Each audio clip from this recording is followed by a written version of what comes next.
آئے ہیں آپ لے کے شفا کا پیام کیا، رکھتے ہیں اہل درد مسیحا سے کام کیا۔ ڈاکٹروں سے ان کو کیا کام؟ آئے ہیں آپ لے کے شفا کا پیام کیا، رکھتے ہیں اہل درد مسیحا سے کام کیا۔ اوروں کو دے حضور یہ پیغام زندگی، میں موت ڈھونڈتا ہوں زمین حجاز میں، کہ مجھے تو مدینے میں یہ ساری بیماریاں لگ جائیں، بس مدینے میں مروں، ادھر ہی قبر پر۔ اللہ اکبر۔ تو کوئی عشق و محبت تو ہو حضور کے ساتھ۔ ہمارے بہت پھیکے لوگ ہیں، کوئی عشق و محبت نہیں، حضور کا نام آتا ہے کچھ بھی نہیں ہوتا۔ حالانکہ اپنی محبوبہ کا نام آ جائے تو رنگ بدل جاتا ہے، اور نبی کا نام آتا ہے کچھ بھی نہیں ہوتا، کیونکہ عاشق ہی نہیں ہے۔ اس لیے انہوں نے کہا عصر ماں مارا از ماں بیگانہ کرد۔ فارسی کی شاعری اردو سے بہت اونچی ہے اس کی۔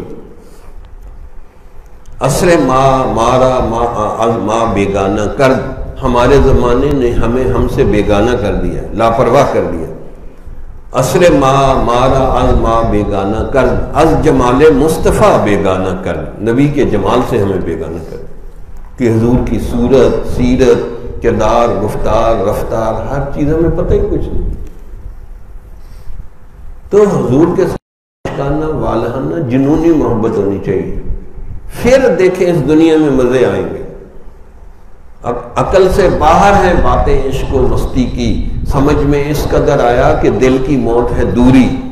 نبی سے دور ہو جائیں دل مر جاتے ہیں، تو کم از کم درود شریف پڑھنے کا جذبہ ہو، مدینہ شریف جانے کا جذبہ ہو، مکہ میں عمرہ حج کرنے کا جذبہ ہو، کوئی تو کچھ ہونا، کوئی رابطہ تو نکالو نبی کے ساتھ، تبھی سفارش ہوگی نا۔ کیا مطلب؟ ایسے ہی تو نہیں کہ ساری زندگی ہے جی من مرضی کی زندگی گزاری اور ادھر حضور سفارش کر دیں، یہ نہیں ہو سکتا۔